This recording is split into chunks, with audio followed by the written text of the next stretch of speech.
Okay, good afternoon, everybody, and a very warm welcome to how to ensure you run a healthy set of accounts and all things tax, powered by Recruitment Startup Hub. We're delighted to be joined today by Marie Pegram and Nick Harrison from Recruitment Accountants.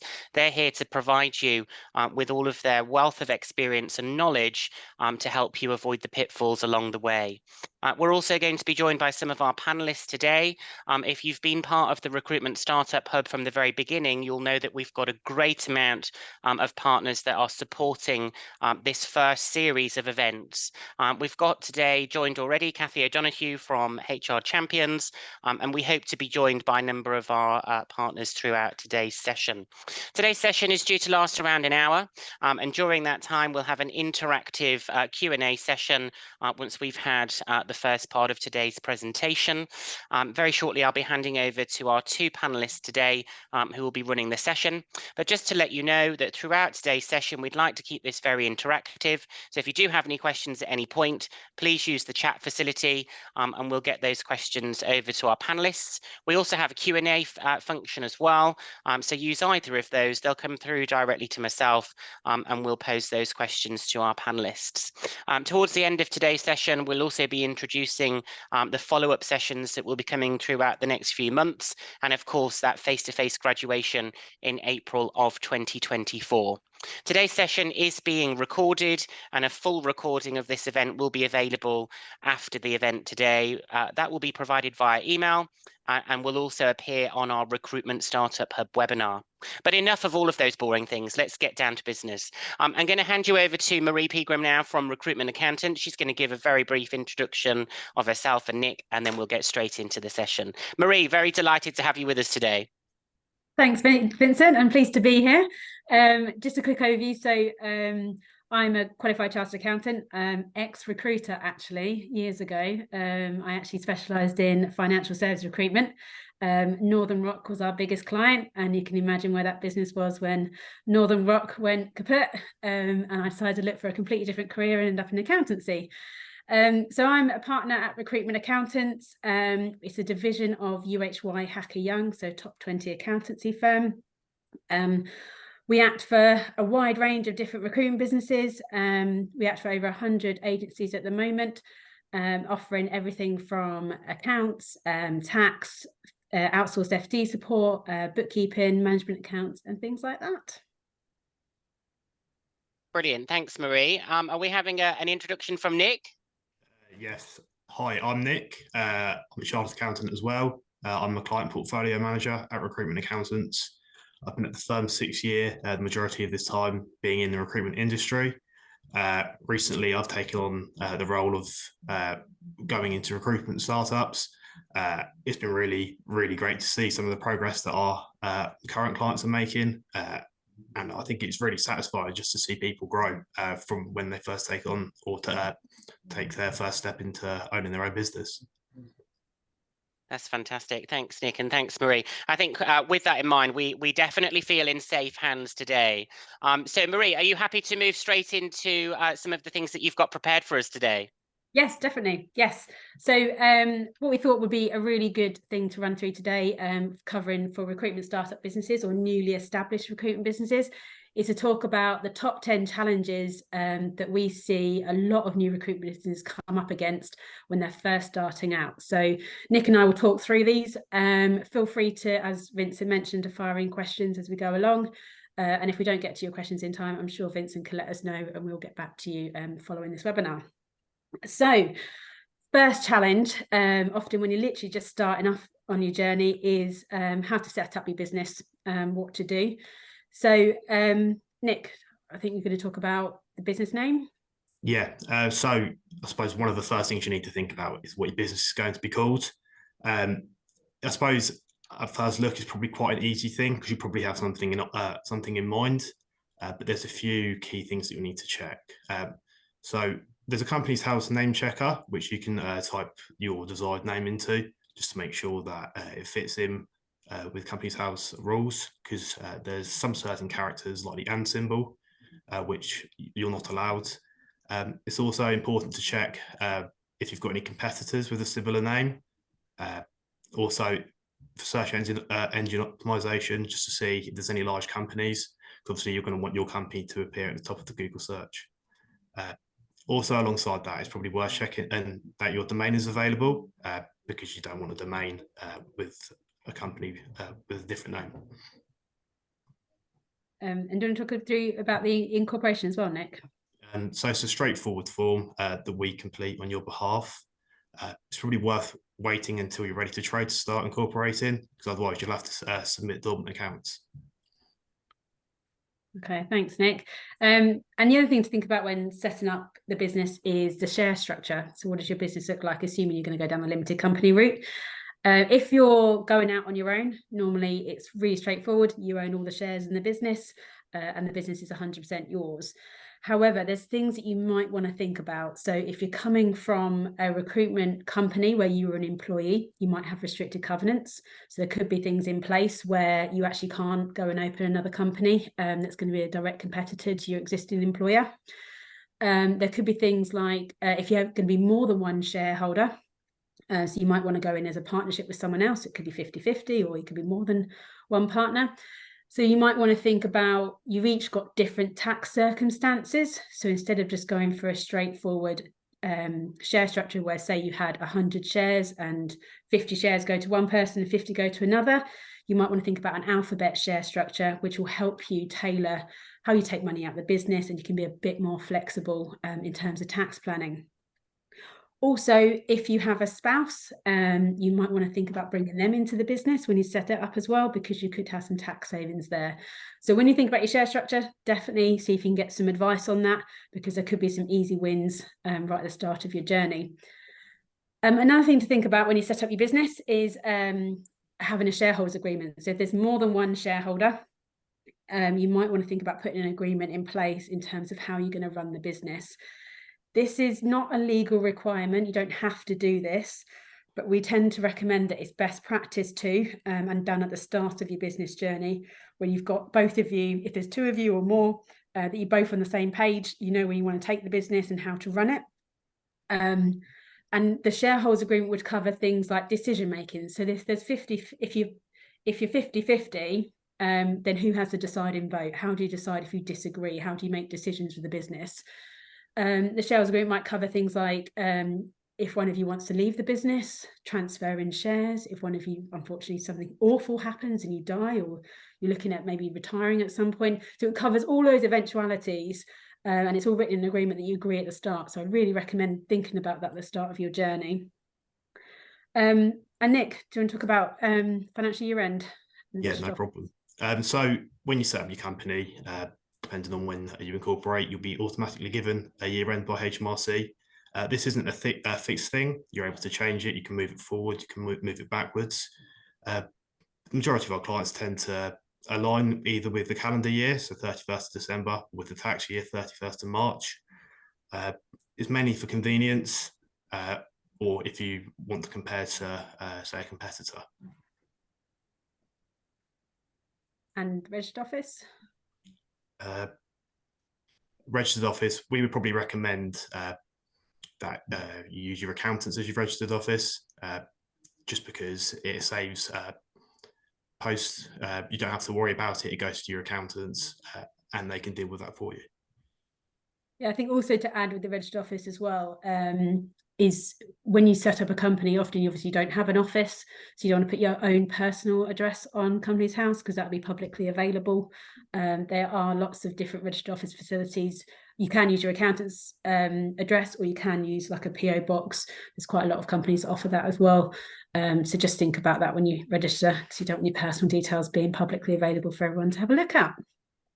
Thanks, Vincent. Please come to the next slide. Just before we move on, Marie, we've got a couple of people asking around the shareholder agreement. Okay. Whilst this is not a legally binding document, I'm sure you've got experience, and I certainly have heard of a few hiccups that have happened where a shareholder agreement has not been put in place, because quite often when you're setting a business up, it's all exciting and fun and high energy, and we're going to earn loads of money money, we're going to be millionaires, we're going to exit in 4 years, and we're going to live in the Bahamas.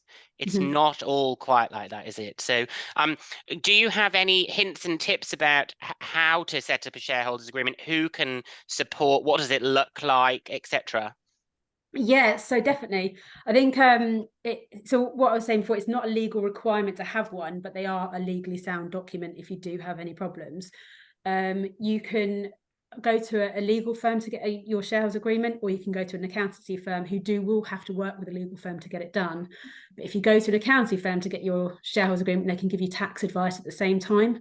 So how your shares are set up and making sure that the things you write in your shareholder agreement are play to your tax circumstances and you're being as tax efficient as possible.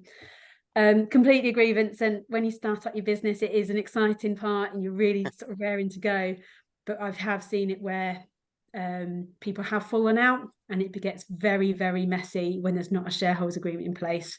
And it becomes a real negotiation part. And what you want to do is if that does happen, is you don't want the shares being taken elsewhere or transferred to someone else. You want to have complete control over your business. So if something like that happens, you want to keep the shares within your group, so you can actually have them back yourself.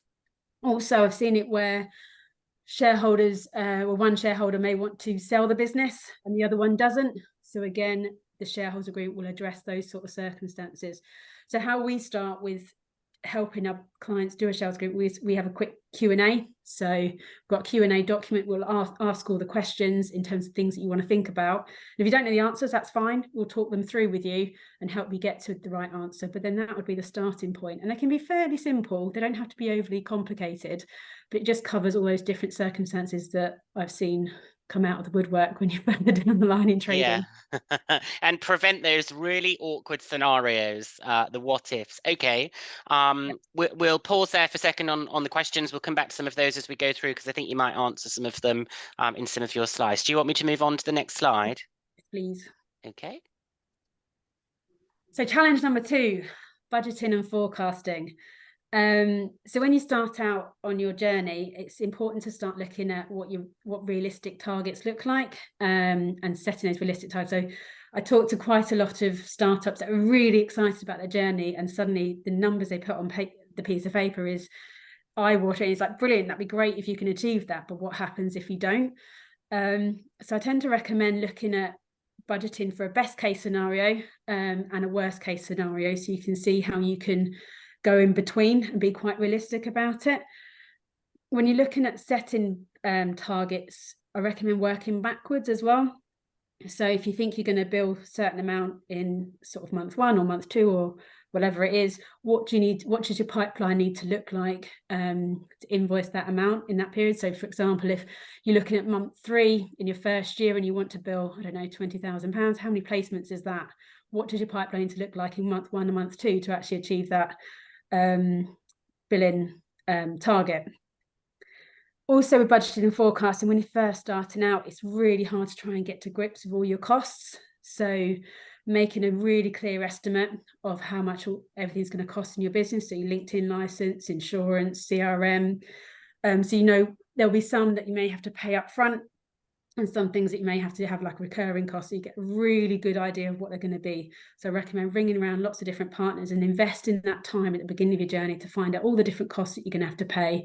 So then you know what income you need to bring in to cover those costs. Nick, are you all right to cover how to track that performance?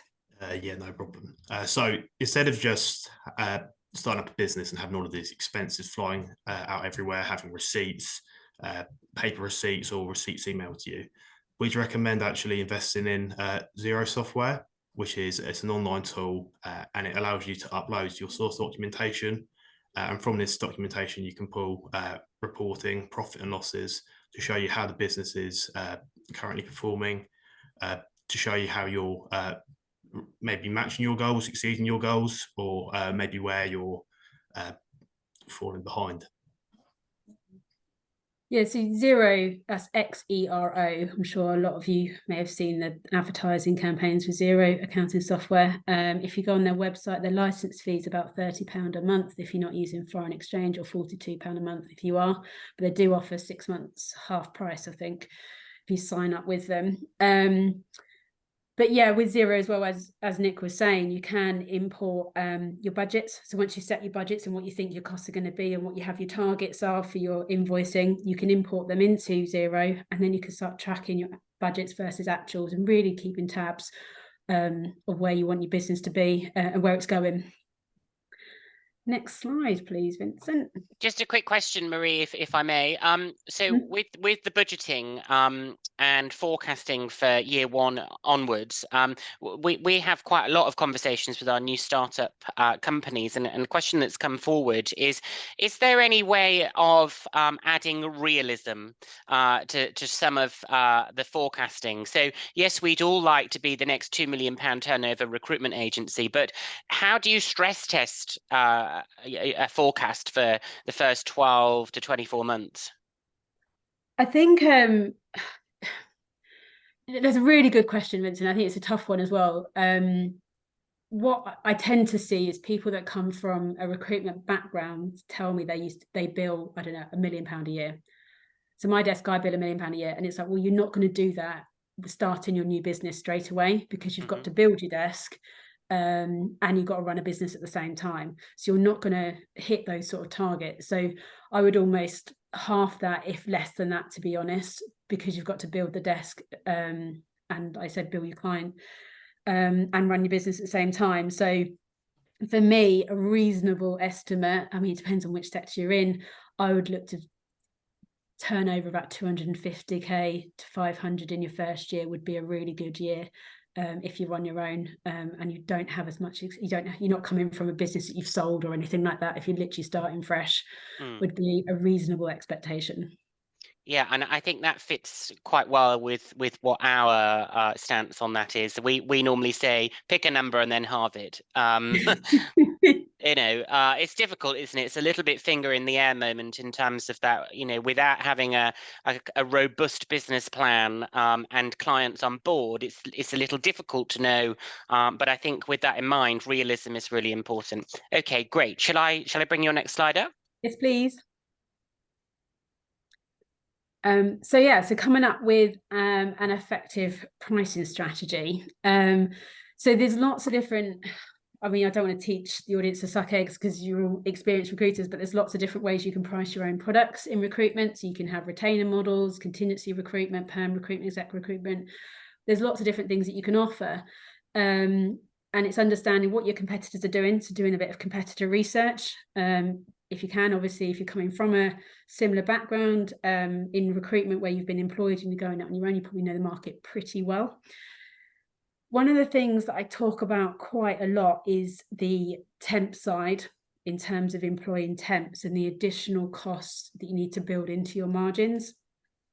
If you go to recruitmentaccountants.com, you will find our hourly margin calculator. Actually, sorry, Vince, nothing. Simplicity have got one too. So it could be yeah, so it's there. simplicity in business. Yeah. So yeah, feel free which website. I'm sure they're both just as good. But take a look at those margin calculators, because if you're employing PAYE temporary workers, you will need to think about things like holiday pay, pension, apprenticeship, well, not apprenticeship, just yet at the moment, but employers' national insurance as well. So these are extra costs that are almost hidden in when you start out. You think right, their rate is, I don't know, £25 an hour, depending on which sector you're in. But then on top of that, you're going to have the employer's pension if they opt in, and employers' national insurance, and holiday pay on top of that as well. So the other thing as well is thinking about with your temporary workers is looking at what umbrella companies you're working with, if you're going to go down the umbrella route instead of the PAYE route, and what rates they offer.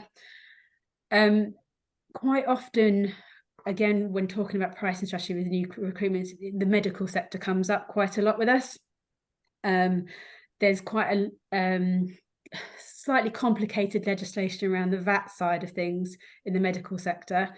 I appreciate that I don't want to go into this if there's not medical recruiters on the line. So just to summarise it in simple terms, there is VAT that needs to be applied in the medical sector unless you're supplying nurses. And it's a bit more complicated than that, but I'm going to keep it as simple as that. But quite often when I'm talking to medical recruiters, they think they don't have to apply VAT, which means their pricing is actually cheaper than some of their competitors as well. That's it on pricing strategy. Vincent, you're right to go to the next slide. Indeed, there we are. I feel like we're back in COVID time where it's like, next slide. So managing cash flow. I think this is not just a challenge for recruitment startups. This is a challenge for all businesses, recruitment or not, I think. So Nick, do you want to cover about outlining your expenses? No problem. So it's just important, I guess, that you've got an idea of what expenses are coming out within the next month. I suppose not only within the next month, but also within the next year. Keeping in track of what tax is going to be due, because there's multiple different taxes when you set up your own business that you've got to keep a track of. And I suppose if you can keep a track of those, whether it's through Xero, as we've mentioned before, Xero offers great reporting options for you to track your creditors, those that are due, those that are going to be due in the next month, or those that are due in the longer term. And I think if you can keep on top of that, it puts you in a great position to manage your cash flow. Yeah, I also think it's important as well to understand your break-even point as a business. So what costs are going out every single month? So what's the minimum amount of turnover you need to bring into the business from a cash perspective to make sure that all your costs are covered for that month? Managing pipeline and understand your pipeline really helps your cash flow as well. And there's various ways you can track this.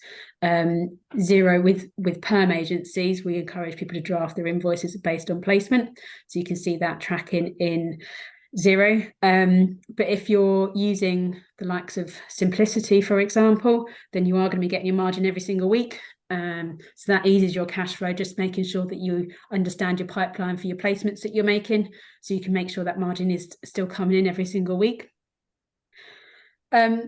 At the start of your journey, there's going to be an initial point in time when you start your business, and you're not going to be bringing in any cash because you haven't made any placements just yet. So understanding what that runway is, so how much investment you have, whether you're putting in your own money into the business or you're borrowing money to the business, but what do you need to start up the business? So what are your initial costs? And how long do you think you're going to be to make a placement? Now, I would say a runway would be about 3 months before you start seeing money coming in, 2 months if you're lucky, depending on whether you've got any warm contacts or whether you can start making placements immediately if you're doing temporary working. So making sure you have a pot of cash to cover that. With temporary working as well, it's understanding your pay and bill cycle. So talked to lots of different recruitment companies that operate all sorts of different pay and bill cycles if they're doing temporary workers. So some do monthly, some do 445, some do weekly, or they have a mixture of all sorts. I'd make sure you understand what you want to do as a business and how you want to run your business, because if it's monthly, obviously you're going to have bigger gaps between when the money's coming in. If you're doing weekly, it's more of a steady flow that's going to come through. Bank accounts and things. Nick, do you want to cover what we recommend around that? No problem. So you can have a bank account for your daily trading, depending on what sector you're in, or whether you're in temps or perms. You might have a factoring facility, but we also recommend that you set up a tax bank account, at least for one tax, or you might want to separate it out into various taxes. And every time you make a placement, or every time you receive money from a placement, you can put the percentage of tax into this account. So for corporation tax, 25% of the net fee. If you put that into that account, once your corporation tax is calculated at the end of the year in due, you've got the cash flow there to pay it without having to worry about scrambling at the last minute. Yeah, it's quite a common theme with a lot of startups where they end up having little pods of cash and pods of bank accounts to keep money aside, so you're not worrying about your VAT and your tax bills. What Simplicity do actually is they hold back the VAT for you to help you with that, and then pay that when your VAT is due, which I think is actually quite a good model, especially when you're starting when you think I've got all these things to pay, I don't know when they're due, and I'm really worried I'm not going to have the money for them. Credit control, did you want to cover that, Nick? Yeah, so keeping the top of your age receivables or invoices that are due for payment is really important for cash flow. Just keeping on top of those that have exceeded your payment days, making sure that people are paying on time, keeping regular track or keeping regular contact, just to make sure that your invoices do get paid on time and that you've got the cash flow coming in. If you want to automate it, you might want to consider using Chaser. This is a software where you can set up automatic payment reminders.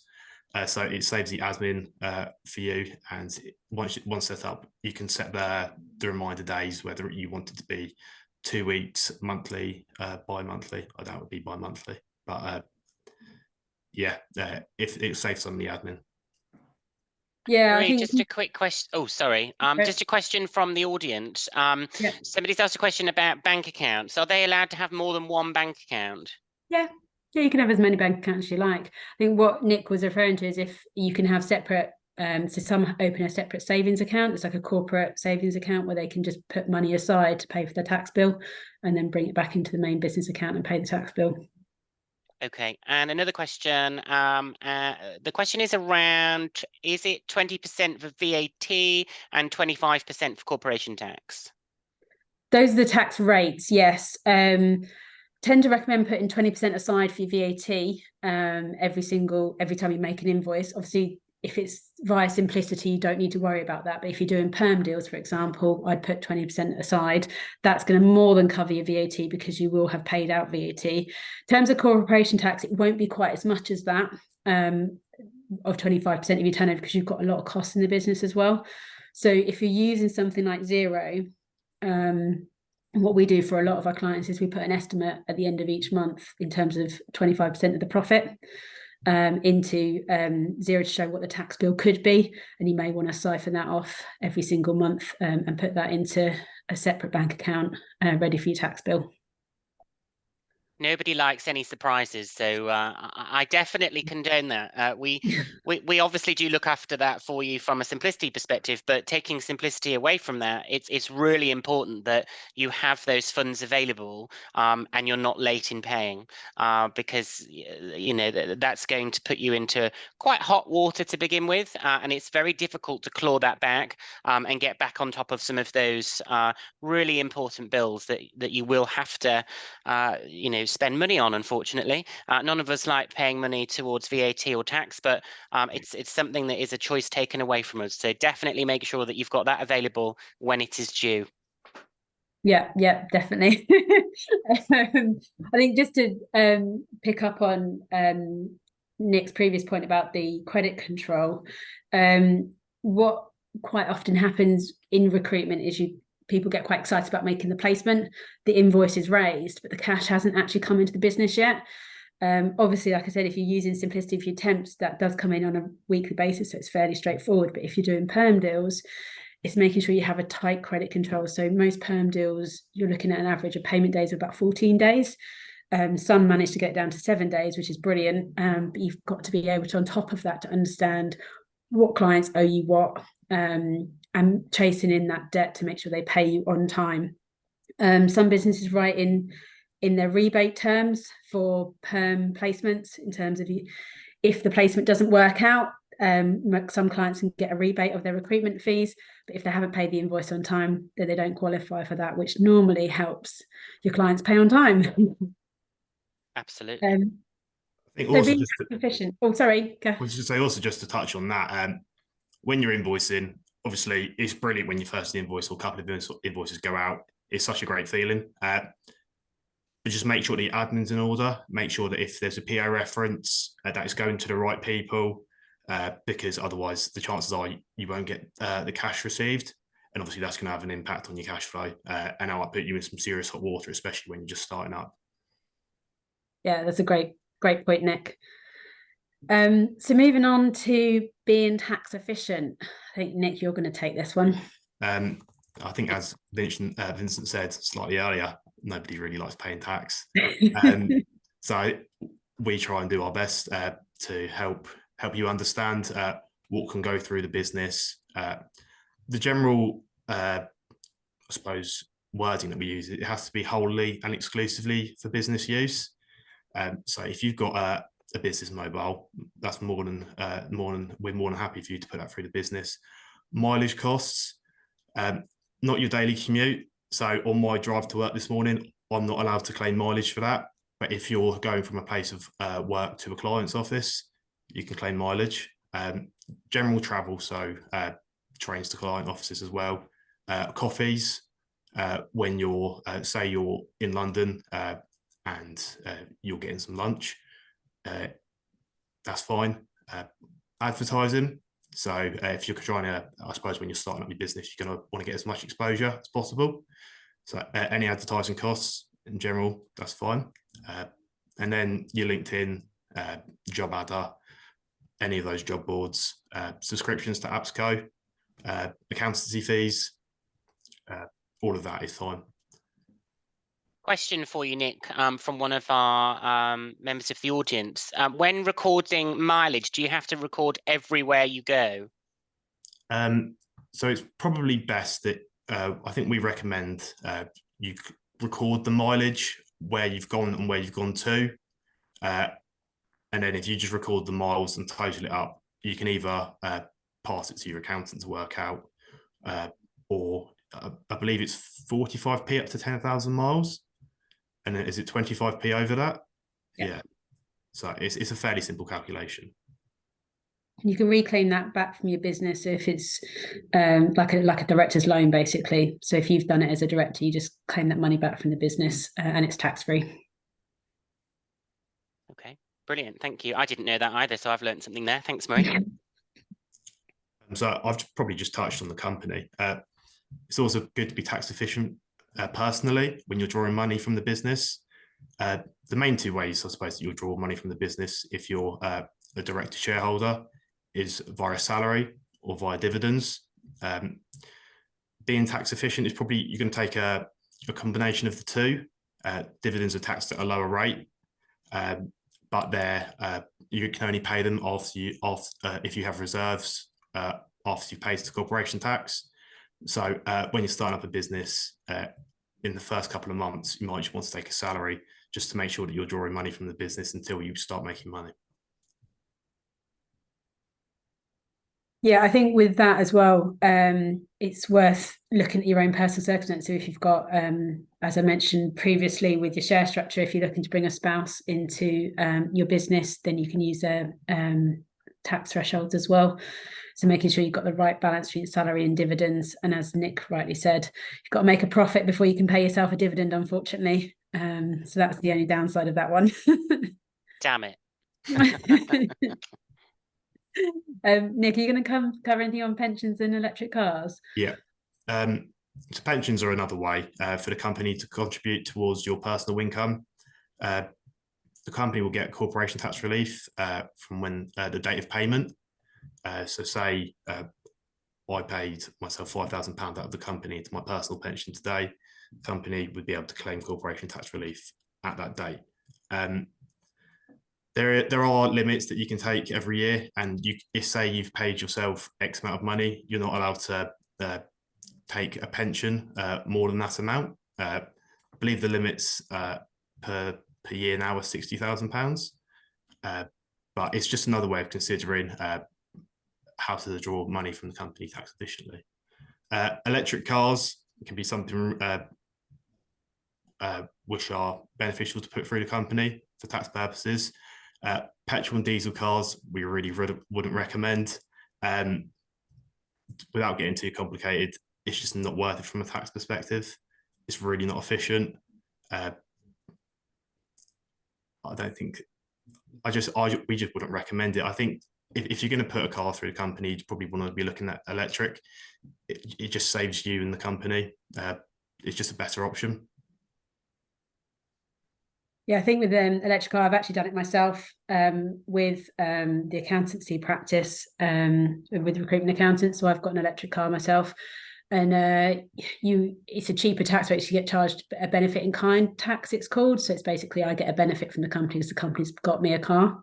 but it's cheaper if you have an electric car, whereas if you've got a petrol or diesel car, the tax charge is through the roof. So it's actually cheaper to take out dividends and buy yourself a car that way. The other common question that we get asked quite a lot about being tax efficient is being use of home. So having your home office. Nick, are you right to cover this? Yeah. So there's a standard amount, £312 a year, which I believe is £6 a week. Or you can take, depending on whether you've got a home office, you can take a proportion of your household costs based on room time and the area of your house. It's a more complex calculation. We don't tend to see it too much, but I think the £312 seems to be quite a popular option for just reclaiming some of the costs of working from home. Yeah, the tricky thing with use of home is HMRC aren't very generous with it, because as far as they're concerned, your house costs haven't gone up considerably if you work from home or you work from an office, because you're still going to be paying the same internet, the same electricity bills or anything like that. Yeah, it's just a standard allowance that they go for. Next slide, please, Vincent. Becoming an employer. So this is quite often a challenge that we get asked, a regular question we get asked from newly started businesses is, when is the right time to employ someone? How do I know when I can bring someone else on? How much money do I need? And what do I need to do? So answering the first question is, when is the right time? I mean, that's a catch-22 really. It's as if you're on your own, you're going to need some help at some point. It's going to be overwhelming, because when you start out, you are everything in that business. You are the salesperson, the BD person, the finance person, the legal person. You're everything in that. So it's looking at where you want to spend your time. And as your business starts to ramp up, you're going to need some help. And whether that's bringing on an additional consultant or a resourcer or admin, it depends on your industry and where your business is at. But what we recommend is, if you're bringing on people that are going to bill, so you're looking at an additional consultant, recommend that you have 6 months salary in the bank. So you've got the cash to pay their salary, because they're not going to bill immediately. There's going to be at least a 6-month runway until the actual cash lands into your business of the placements they've made. I'd expect them to start making placements within 3 months following training. But like I said, you're going to have a bit of time lag between actually receiving the money. I'm actually going to bring in Kathy here, if that's all right, because there's going to be questions around HR compliance, staff handbooks and things like that. I wonder, Kathy, if you would add your opinion if possible. Yes, thank you for that, Marie. I think probably one of my observations is, if you're going to bring somebody new in, there's that, where's the fine line between having enough cash flow to justify bringing somebody on? So that's one consideration. But the other one is making sure that you have your infrastructure right in the business as well, because you might be familiar with the processes that you want them to follow, but are they laid down somewhere so you could train somebody else to be able to follow your processes? Because unfortunately, as we know, people come and go in organisations, and you'll end up being the core person. But if you allow other people to take control of your processes, you won't know what's happened. So it's really important to make sure there's a little bit of infrastructure there, as well as making sure you've got the cash flow in place for taking on new people. You do need to make sure that you offer them, when you're offering them a new post, obviously that they have a contract of employment. What seems to have passed a lot of people by in 2020 is the government introduced the Good Work Guide. And within the Good Work Guide, it very clearly says that you must issue a contract of employment prior to somebody starting work with you. So as part of that offer of terms and conditions, you should be offering their offer letter and their contract of employment, so that somebody can make a decision on whether or not it's the right package for them to come and work for you. And there aren't any surprises once they've arrived with you that you're backpedaling trying to get your admin sorted. So definitely get your staff handbook and a contract in place. The staff handbook can be light touch that early stage. It doesn't need to be a 50-page document. It just needs to be a light touch one to be able to get that legal compliance at those early days. Yeah, thanks, Kathy. With that as well is looking at the package that you're offering the employee, and quite often a lot of the questions one of the main questions I get asked about commission structures. So what do I do in recruitment? Do I go for paid when paid, or a scale fee? Do I have a desk cost? Is it high base, low base? And my recommendation, it depends on, I've seen so many different commission schemes, all sorts of sizes. I'm sure, Nick, you can agree in terms of the different schemes that you've seen as well. And there's no silver bullet when it comes to this. There's no perfect scheme that fits one business that we'd recommend. When you're coming up with a commission scheme, our recommendation is test the extremes. So look at someone who doesn't bill, how much they're going to cost you, and look at someone who's going to bill and be a really good biller for you, how much they're going to cost you, and start playing around with the scheme and testing it. Think about when you're coming up with commissions in terms of the timing of the payment. So whether you want to go for a monthly commission scheme, so you're paying monthly in arrears, or quarterly, think about when your clients pay you. So you don't really want to be paying out commission when a client hasn't even paid for that placement. Because you could end up in a sticky situation where the client doesn't pay or it becomes a bad debt and you've already paid out the commission. Or you've had a rebate, potentially, if you're doing perm recruitment. The golden rule that we talk about a lot when you're thinking about the total cost of employing someone is looking at the ratio between your net fee income. So what income you're bringing into the business, less any sort of temporary costs or contractor costs, and comparing that to your total staff cost. So that includes your commission, your employer's NI, your pension, anything else. And the ratio should be between 35% to 45%. So your staff cost should be 35% to 45% of your income that you bring into the business. If it's any higher than that, you're overpaying. And if it's lower than that, I'm surprised they're still with you because you're probably underpaying. So that's the sort of broad spectrum that we'd expect to be in. Another thing to think about as well when you're bringing on people, I think Kathy touched on this as well, is the training. So as a business owner, you will be responsible for training that person as they come along, the only employee of your business when you first start to employ. So making sure you've got that time to invest in that individual to bring them up to speed and give them the best chance of succeeding within your business.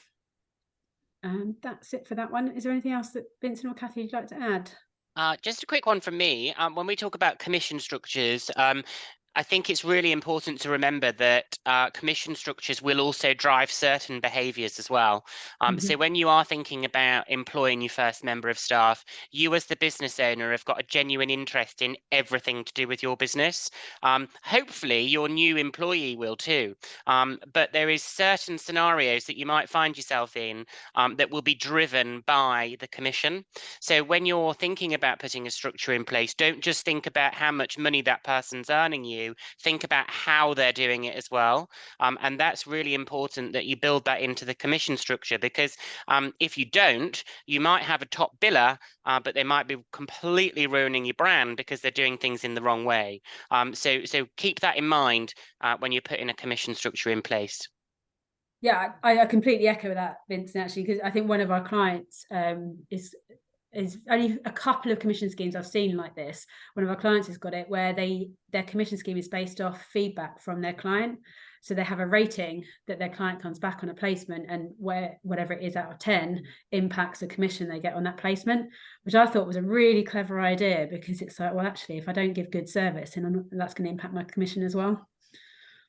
Absolutely. Yeah. One of the things I'd like to add to that is that, depending on how big you want to grow your business. So if it's more of a smaller business where actually you're just looking to be able to provide yourself with a lifestyle, and you are the face of the business and your skill set is such that you're good at going out and securing the work, then maybe, an administrator is a better solution for you. So somebody who's really good at doing all the detail, all the processing, the invoicing, the bookkeeping and everything, that's somebody that's really thorough with the right skill sets for that to support you. And then once you've got that foundation in place, then you can grow it with additional consultants to be able to bring extra volume in.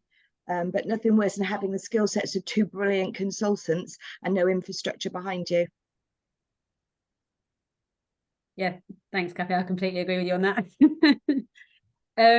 Staying compliant. So this is our 7th challenge. Nick, are you all right to touch base on VAT? Yeah, no problem. So one of the main things that we recommend is when you're setting up a business, obviously taxes are going to be payable. Try and get them set up straight away. HMRC can take quite a while on their end once you've submitted an application to register for certain taxes. So the earlier that you can get the forms or get your accountant to fill out the forms and get all of that set up, the earlier you can get registered for tax. And then that's one less headache to worry about when you're setting up. You can kind of just focus on the day-to-day running of the business. With VAT, we would probably recommend that when starting up, you do register because it allows you to claim back VAT on any expenses or the majority of expenses that you incur. Also, you appear as a larger company instead of having a turnover of under 85k. If somebody sees that you've got a VAT number, they might think that you've got a greater turnover. Also, you can claim VAT on pre-incorporation expenses. So any goods from 4 years prior or any services from 6 months prior. And if you're worried about invoicing to clients before you get VAT registered, you are able to invoice. What we recommend is probably just put pro forma on the invoice. If you've got an invoice number, that's fine. Maybe just next to the invoice number, put pro forma. Invoice as the gross cost. So whatever your sale is, plus the VAT amount, invoice for that. And then once you receive your VAT registration number from HMRC, we can go back and re-invoice with the VAT element, and then the VAT will become payable at that point. Thanks, Nick. Also, do you want to cover the accounting tax deadlines? Yeah. So I suppose you've got accounts deadlines, corporation tax deadlines, VAT deadlines. They're going to be the main three. If you're employing someone as well, you'll also have PAYE deadlines. Accounts are due 9 months after your year end. Corporation tax is due to be paid 9 months and 1 day after your year end, and the corporation tax return is 12 months from your year end. VAT on the quarterly scheme, which is the most general scheme, and probably the one that you'll have when you start up, is 1 month and 7 days after the return end or the period end date. That's both for submission and payment. And PAYE is the 22nd of the following month. I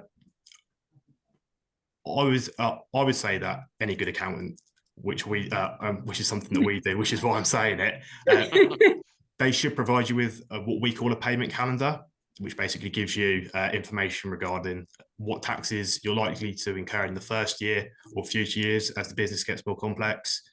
It will give you information about how to pay, the deadlines, any references that you might need when you're paying. And it's just a really useful document, I suppose, that someone from a financial background can help you and just understand the different implications of paying different taxes, because there's quite a lot and they can get quite complicated. Yeah, thanks, Nick. I like the subtle plug there of any good accountant like us. But the other thing about staying compliant, there's a couple of other points as well. The things like looking at what insurance you may need as a company. So if you're looking to employ individuals, then you're going to need employee liability insurance. We have got a partner in the recruitment startup hub called Partner, and I'm sure they'll be able to help you with your insurance inquiries there and understanding what insurance you need as a business.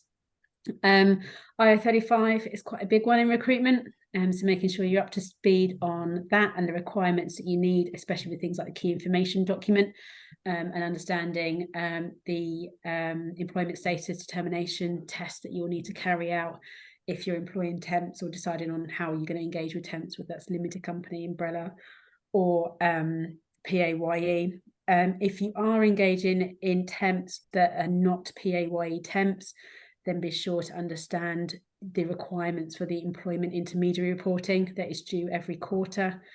HMRC this as the agency's responsibility, and they will fine you £250 if you don't complete that report and send it in on time. And you can't really argue with HMRC about that. We have tried on behalf of new businesses that have joined us that didn't realise they had that requirement and have already missed the deadline. There's not much you can say with HMRC at start because they think it's your responsibility, and you should be aware of that legislation. I think staying compliant as well is T's and C's. There are organisations out there like APSCO or REC that can provide you with pro forma T's and C's for your clients and for your temporary workers as well. So just make sure you've got them up to date. You haven't just copied things from your previous organisation, because you don't know how good they are either. You might want to have a look at getting a once over from a legal advisor, or I'm trying to think of the other company that we use actually. I can't remember the name of them now. That can do a quick look over your T's and C's and just check that they're all compliant. Next slide, please, Vincent. Yeah, just as we move on, I think that staying compliant is probably one of the most important things for a recruiter to consider, especially at the very early stage. It's not quite as simple as commodity trading. We're talking about people, we're talking about salaries, holiday pay, etc. The list goes on and on and on. So I would just like to echo what Marie said. Nick, I know you very subtly did a plug, but I'm not going to be subtle. If you are looking for some support in staying compliant from an accountant, then get some advice from people who know what they're talking about. And Marie, Nick, Recruitment Accountants have definitely invested into our industry. So if you're looking for that support, I would definitely recommend that you have a chat with Marie. She'll give you, her advice and guidance. And should you want to look at their support from an accountancy perspective, I'm sure they'd love to welcome you on board. Now I'll move on to your next slide, Marie. So performance management. So yeah, Nick, do you want to? You sort of touched on this before already, but just to cover accounting software. Yeah, I think we've probably touched on it in a few of the different other topics. So performance management with the budgeting and forecasting is kind of just seeing how you're doing. Are you meeting your targets? You're not meeting your targets, and then how can you, I suppose, change performance, change certain areas of your business to exceed target? It's managing key performance metrics. Net fee income to staff cost is one. Also, once you've grown and you've got multiple consultants, having an individual consultant report to show how they're billing compared to their own costs is always a great way of measuring who your key billers are, who probably needs to maybe work a bit harder, or who isn't working as efficiently as they can do. And we would recommend that you probably do this through Xero if you wanted a more basic report, or there's other softwares such as Fathom, which we use to build management reporting packs. And it just allows you an insight into the different factors that affect your business, how you can control them, and how, I suppose, it gives you a focus on areas that you can use to improve your business. Yeah, thanks, Nick. I think what we'd encourage is ditch the spreadsheet. Often recruitment businesses start off with a spreadsheet, tracking all their sales, the costs, income, and it becomes quite complicated and very manually driven. Get something like Xero. QuickBooks is another option. You've got Free Agent as well, which is another one of the banking providers, I think, provide that software. Personally, I think Xero is the best. It's aimed at business owners, not accountants, and it's quite intuitive and easy to use. But it can help you keep track of all your income, all your expenses that come into the business, and it will just save you time from manually updating a spreadsheet. Keeping track of performance. So as Nick's mentioned, there's a couple of KPIs he mentioned, but understanding your contractor margin, looking at how quickly your clients are paying you, looking at fill rate, for example, how many vacancies you have and how quickly you're filling them. I'd be careful not to overanalyze as well. There can be a risk of doing that when you start getting analysis paralysis with all your figures. But if you have something like Xero, you can easily see your profitability as you go along. Next slide, please, Vincent. Finance in the business. So this is the penultimate slide. Challenge number 9. These aren't in any particular order, by the way. They're all challenges, I think, in equal basis for a recruitment startup. So to start off with, quite often business owners invest their own money. And Nick, I don't want you to touch on that because I'm sure you get questions quite often around what happens when you invest your own money into your business. Yeah. So when you invest your own money into a business, it's a director's loan. So the company, in effect, owes you money. So if you want to go and draw this money from the business, you can take it out free of tax. There's no tax implications.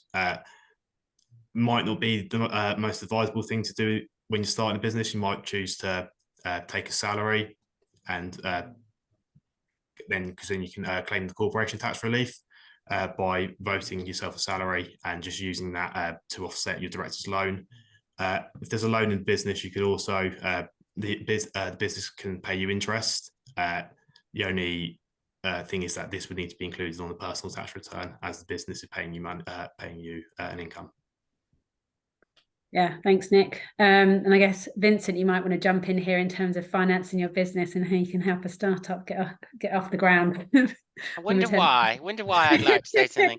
No, I think you're absolutely right, Marie. It all does come down to money at the end of the day. Quite often, a recruiter has been in a role, you've had a salary that you've drawn every month from your current role that you're working in, and then you may want to take a step out and become an entrepreneur overnight. The only way you can do that is if you've got some financial backing. So quite right, as Nick said, you might want to have a director's loan, or you might want to rely on the three famous F's: friends, families, and fools, unfortunately, to get some money into the business to support you to get that business off the ground. The other alternative that you've got is invoice financing, and the opportunities that are out there are vast. So we as a company provide recruitment finance. So it's a version of invoice financing, and it's a way in which that you can start overnight. So you can start to be a recruiter overnight.